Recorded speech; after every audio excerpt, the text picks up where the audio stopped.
வணக்கம் மக்களே. கோடை அப்படின்னு வந்துட்டாலே நம்மளால மறக்க முடியாத, ரொம்பவே தாங்கிக் கொள்ள முடியாத ஒரு விஷயம் வெயிலினுடைய தாக்கம், வெப்பம் தான்.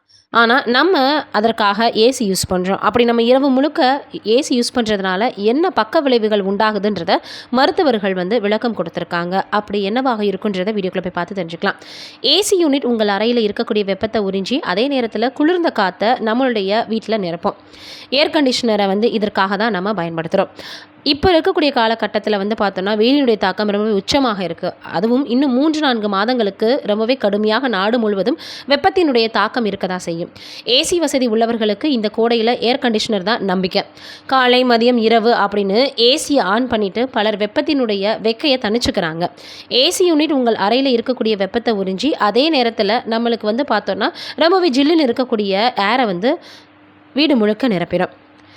இதில் நம்ம பார்த்தோன்னா கடுமையான வெப்பம் தூக்கத்தில் குறுக்கிடுவதனால தான் நம்ம தூக்கத்தில் கூட ஏசியை ஆன் பண்ணிவிட்டு அப்படியே பார்த்தோன்னா நம்ம தூங்குகிறோம். ஆனால் இப்படி நம்ம செய்கிறது ரொம்பவே பார்த்திங்கன்னா அப்படி செய்யக்கூடாது அப்படின்ற மாதிரியாக நிபுணர்கள் எச்சரிக்கை கொடுத்துருக்காங்க. ஆபத்தானதுன்னு சொல்லியிருக்காங்க. இரவு முழுவதும் ஏசியை இயக்காமல் இருந்தால் மின்சார கட்டணம் குறையும். மேலும் உடல் உபாதைகள் ஏற்படுவதை நம்ம தடுக்கலாம். நுரையீரல் சுகாதாரம் மற்றும் ஆரோக்கியமாக பார்த்தோன்னா இருக்கும் அப்படின்னு இப்போ ஆரோக்கிய இயக்குனர் கிறிஸ்டின் கிங்ஸ்லி அவர்கள் விளக்கம் கொடுத்துருக்கிறாரு.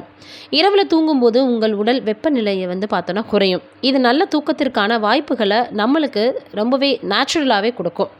ஏசி ஆன் பண்ணிட்டு தூங்குறது உடலுக்கு நல்லது கிடையாது. இது முழு தூக்கத்துக்கு கொண்டு செல்லாது. நிபுணர்களினுடைய கூற்றுப்படி பார்த்தோன்னா தூங்கும்போது ஏசியை நம்ம பார்த்தோன்னா ஆன் பண்ணுறதுனால நம்மளுக்கு ஒவ்வாமை ஏற்படுமா. தூசி, பூச்சிகள், அதே போல் பிற ஒவ்வாமைகள் அறைக்குள்ளே கொண்டு வரக்கூடிய அந்த காற்றின் மூலமாக உள்ளே வந்துடும். அது அடைப்பை ஏற்படுத்தும். ஏசியை ஆன் பண்ணி தூங்கணுன்னா நீரிழப்பு ஏற்பட தூக்கத்திற்கு இடையில் அடிக்கடி எழுந்திருக்க வேண்டியது இருக்குமா. ஏசி காற்றை நம்ம போடுறதுனால, யூஸ் பண்ணுறதுனால தொண்டை, வாய், நுரையீரல் மற்றும் கண்கள் வறட்சியும் ஏற்படுமா. இதனால் சுவாச பிரச்சனைகள் பிற்காலத்தில் நம்மளுக்கு வர வாய்ப்பு இருக்குதுன்னு சொல்கிறாங்க.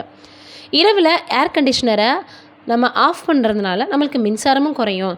இதன் விளைவாக மின்சார கட்டணமும் குறையும்னு சொல்கிறாங்க. இரவில் தூங்குவதற்கு ரொம்பவே பொருத்தமான வெப்பநிலை எது அப்படின்னு பார்த்தோன்னா 72லேருந்து 75 டிகிரி ஃபாரன்ஹீட் தான். இப்படி 3 முதல் 4 மாதங்களுக்கு இன்னமுமே நம்மளுடைய நாடு முழுக்க கடுமையான வெப்பம் இருக்க தான் செய்யும். ஆனால் நம்ம ஏசியை இப்படி யூஸ் பண்ணுறதுனால நம்மளுக்கு மிகப்பெரிய அளவில் பார்த்திங்கன்னா சுவாச பிரச்சனைகள் ஏற்படுதுன்னு சொல்கிறாங்க. முடிந்த அளவு ஏசி யூஸ் பண்ணுறதை குறைப்போம். நம்மளுடைய உடலை நம்மளே பாதுகாப்பாக வச்சுக்குவோம். நீங்கள் என்ன நினைக்கிறீங்கன்னு மறக்காமல் கீழே இருக்கக்கூடிய கமெண்ட்டில் சொல்லுங்கள். நன்றி, வணக்கம்.